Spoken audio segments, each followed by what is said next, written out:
All right, let's start.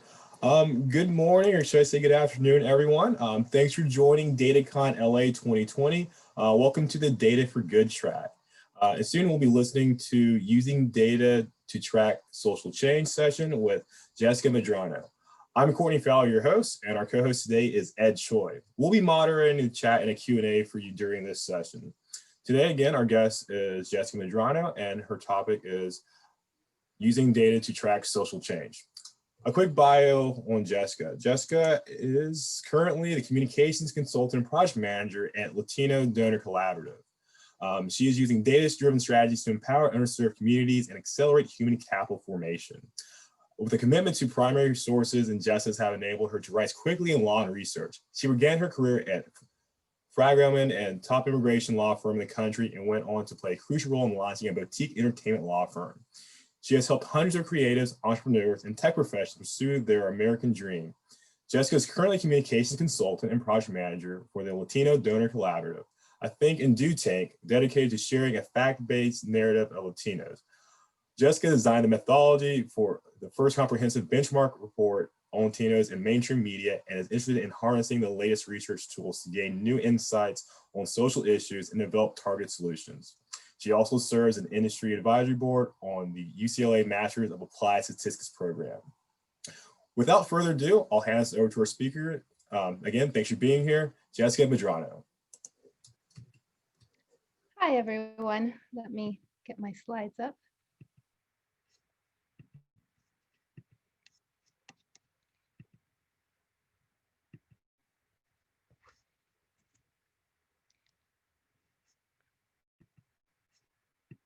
Okay. All right. So this was supposed to be just a case study on the LDC Latinos and Media Report. And I promise we'll get back to that and get into the nitty gritties. But I want to start where we're at, which is a conference for data professionals. And if we weren't in the pandemic, we'd all be in a room together at USC after harrowing journeys across the 10, the 405, the 110 freeways. And if you've ever been stuck in LA traffic, you know that there's never a sense that there's just not enough people in the city. But yet, in 2018, Los Angeles was short 12.3 thousand data scientists.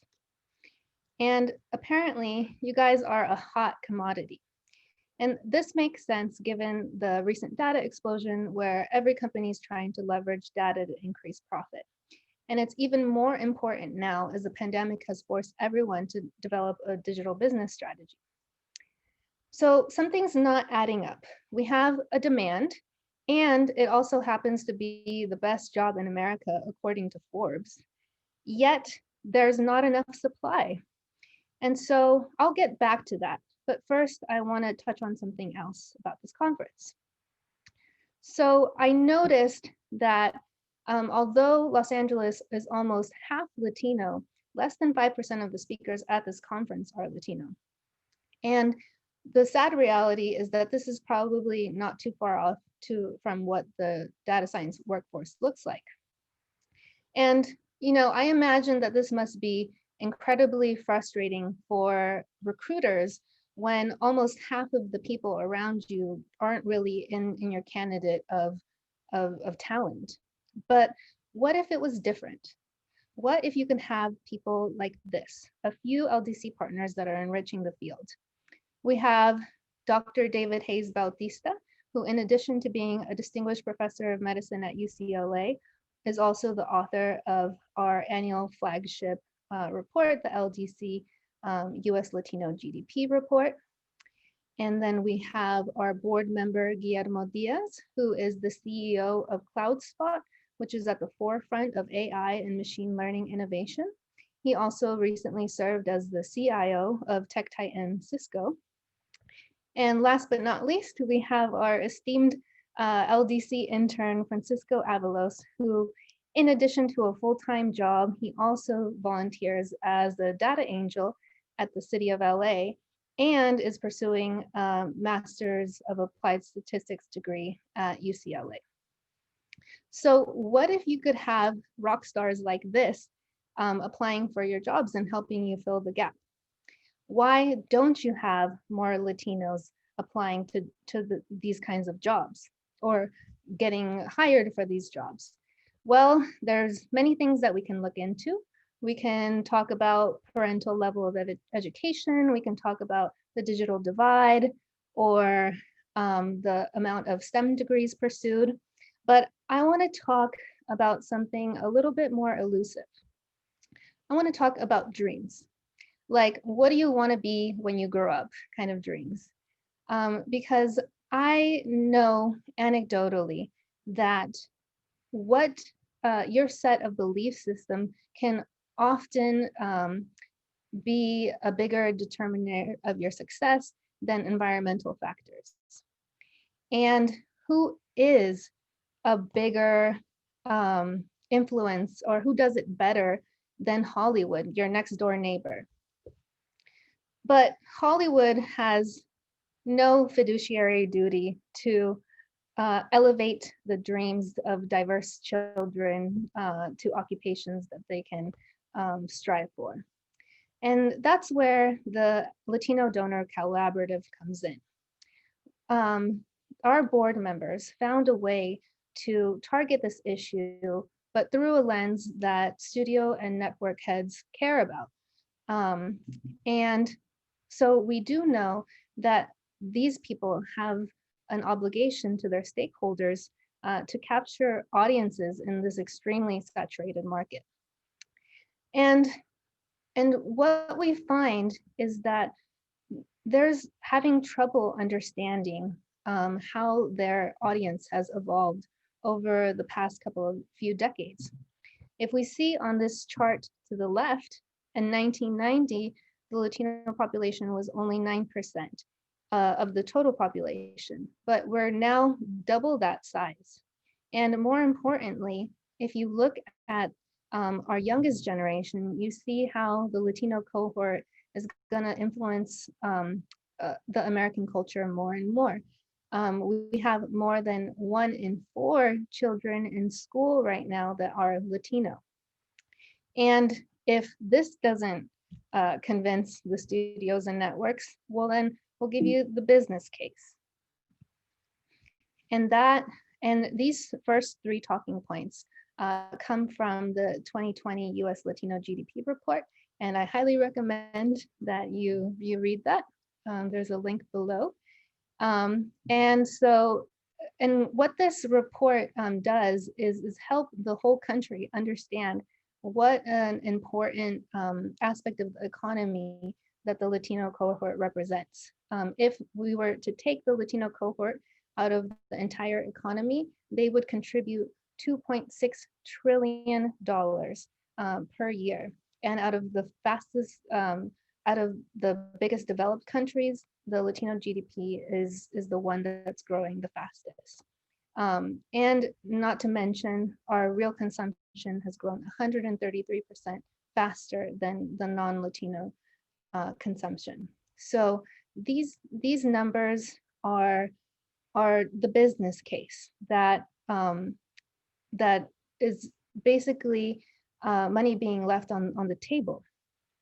And not only, do they have demographic power and economic power, but they're actually really interested in media. Latinos consume more than anyone else, and they have an outsized role as frequent moviegoers. But despite all of this, this is a big finding of our report. You'll see on that this is a collection of all the content across prime time, broadcast cable. Yes. Can you hear? I can't hear you. Sorry. We cannot see that part of your screen, unfortunately. Oh, sharing. Oh, I just see that sharing is paused. Oh, resume sharing. You could see it before the slide? All I'm seeing right now is the Latinos in Media LDC report cover page. So you could never, oh, you couldn't see my slides at all? Oh, wow, okay. I'm so sorry about that. Okay, sorry, everyone. Sharing. It says bring your share window to the front. Let me stop the share.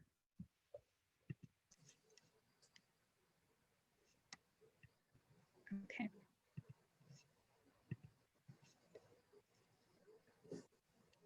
Can you see it now? Perfect. Yes, ma'am. All right. So you missed all my cool graphics. Let me see. Okay. I'm gonna, for dramatic effect, everyone, I want you to see, I'm sorry you couldn't see my slides. So this is, the Latino portion of the American population, and we can see that it's only growing and growing. And so now we'll go back to our findings from the report, which show, and so let me take this one step back. So what we did with the LDC Latinos in Media report is we took all the programming from primetime broadcast, cable, premium, and then the major streaming platforms. And we took every show and conducted a comprehensive census to identify Latino talent across multiple roles, and I'll get to that later. But first, I want to talk about leads. And so for the purpose of this report, a lead is the protagonist in a narrative that revolves around one person. And so we see that most shows had no Latino leads for over 2.5 years. And the very best networks that did have a Latino lead averaged one Latino-led show per year. And we knew this observationally, but we really had to take it to the next step and get these numbers down to show what the misconnect is between the value that what the Latino segment brings to Hollywood versus how they are represented. And so these are the results. Out of 993 shows that premiered in 2019, so previously I showed you 2.5 years of data, now I'm just showing you 1 year. So out of all those shows, 1.4% of all leads were Latino, 1.1% of showrunners were Latino. And the reason that, and if you're not in that industry, I'll explain a little bit. A showrunner is the creative head of the writer's room. So they are the ones that are in charge of the narrative. And so just as important as it is to us to have Latinos in the front role, it's also important for genuine Latino stories to be told. And so basically there are almost no Latino stories out there. And then for directors, it was a little bit more complicated because one season of a show can have several directors. And so what we did is actually go back to each show and dissect every episode and parse out all the directors. And there was only 2.4% of the episodes were directed by a Latino.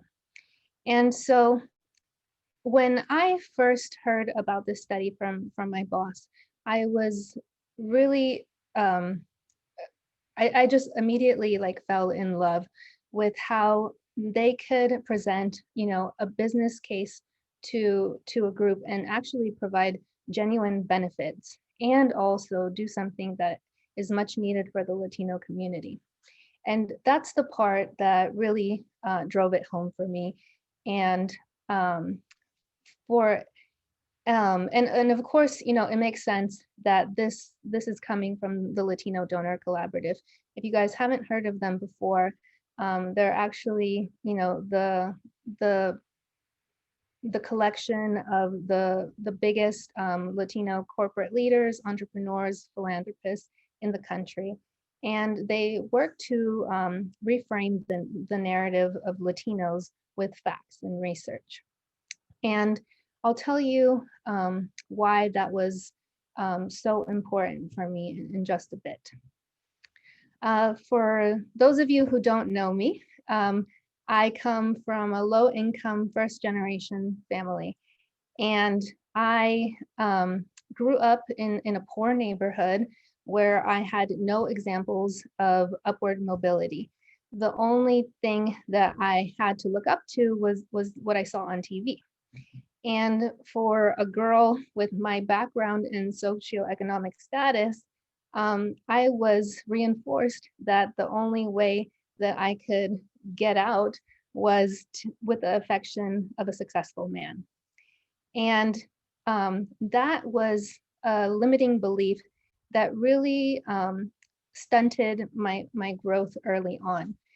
In the middle of this, of all these sexy ladies, is a photo of me in 5th grade when I had apparently been the first kid to move into 6th grade math. And I barely remember that. And the reason I'm using this photo is because that's the age where I started kind of becoming self-aware that I wasn't measuring up to this ideal of a Latina and of what she's supposed to be. And that was a problem because apparently that was my only avenue to move up. And so I luckily, ended up, getting through a good school and having success in workplaces, but I didn't really have any idea of what I could do. Like I was feeling very trapped in my workplaces, and I didn't have the language to express the frustration that I was feeling. And it wasn't until I had the opportunity to work with the Latino Donor Collaborative that it all came full circle to me. And so I got the job at the Latino Donor Collaborative when I was 26 years old. And it took that long, 26 years, for me to meet one Latina who had true autonomy, that had the decision-making power to lead her life professionally, personally, career-wise. I had just never seen that before. And so this whole new world was opened up to me of what is possible for a girl like me. And that is why it's such a problem what is happening in Hollywood, because either we're completely erased or we're not represented in the full potential of what we do for America. I'm just gonna go around and humble brag about each of these women. We have Patty Arvielo, who has a $33 billion mortgage empire. We have Linda Alvarado, who has a construction company that builds skylines, and she was the first Major League Baseball owner. We have Patty Juarez, who helped a Big Four bank open up a segment that has brought them huge profits. We have Beatriz Acevedo, who works to empower the Latino community through media representation with La Collab, which the LDC participates with, and financial literacy information.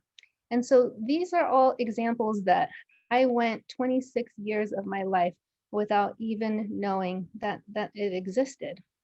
And so that's what that's the human capital issue here, is that we're not capturing a large part of America, because if there are not examples in your own home of professional success, and you're just a poor kid in a poor neighborhood, then it's very likely that you'll never come across people like this.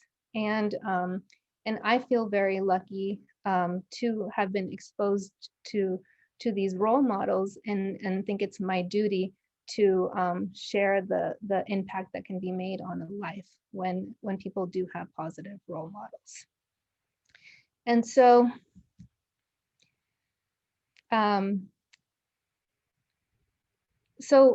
so what if you could have people like Patty, like Anna, like Linda, like me, all contributing to your workforce?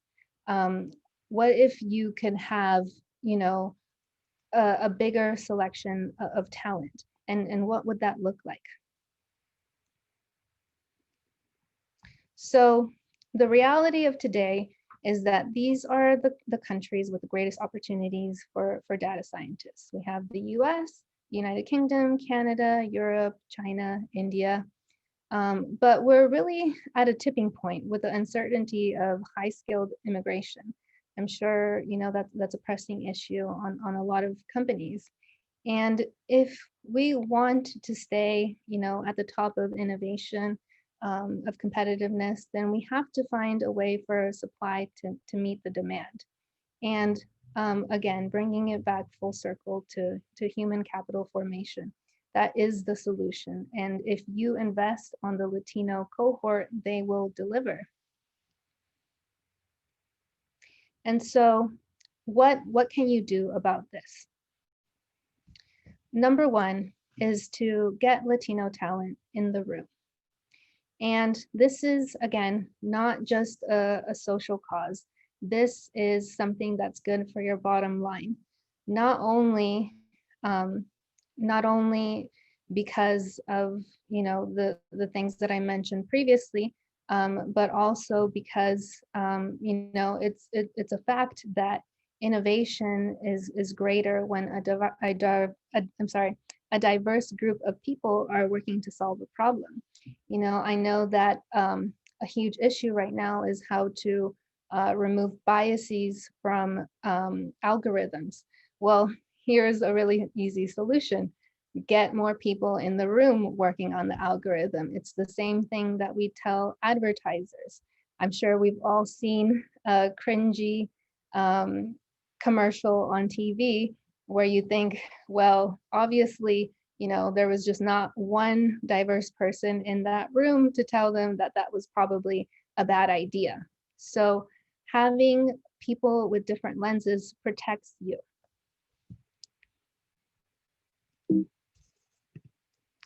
The next thing you can do is to get involved in your community.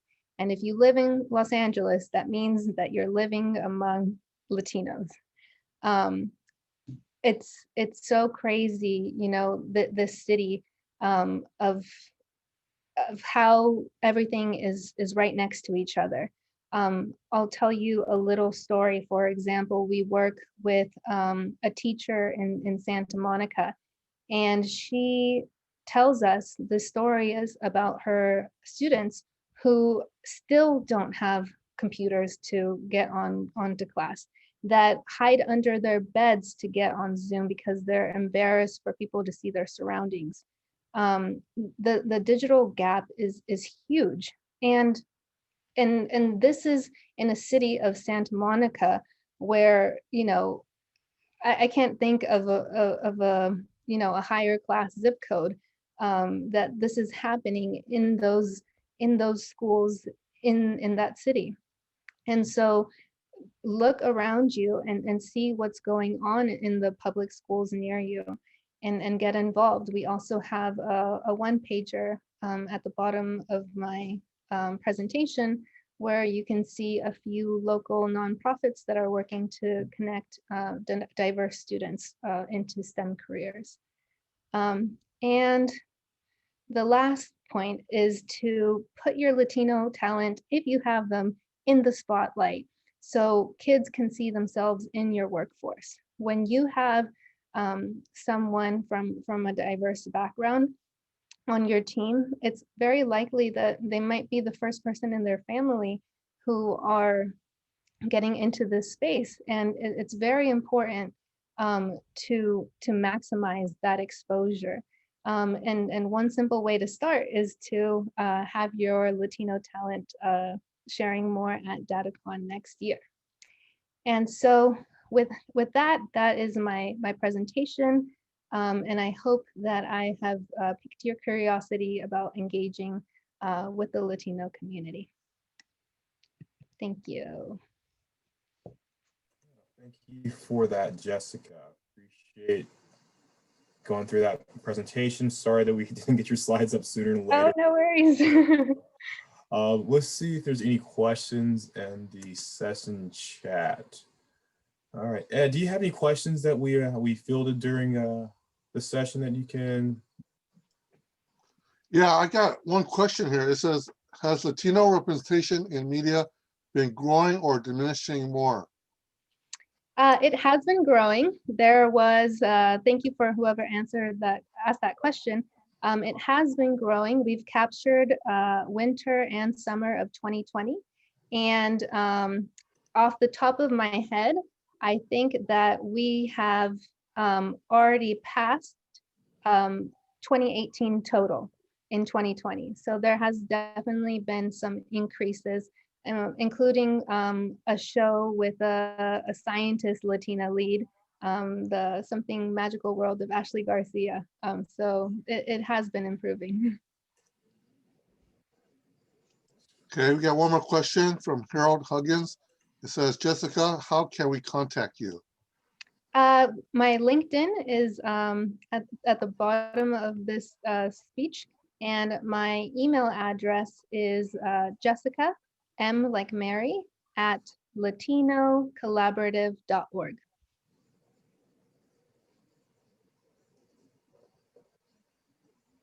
Okay, I got one more. Will the slides be shared? Yes, I think that's a requirement, right, Courtney? I know you guys are dying to see my first 8 slides. We can definitely make sure that happens. Okay, I got one more. It says, what do you think is the core root for why Latinos haven't been represented enough in the media when there is clearly a large market? I don't know, but I encourage you to ask your content providers that on public platforms.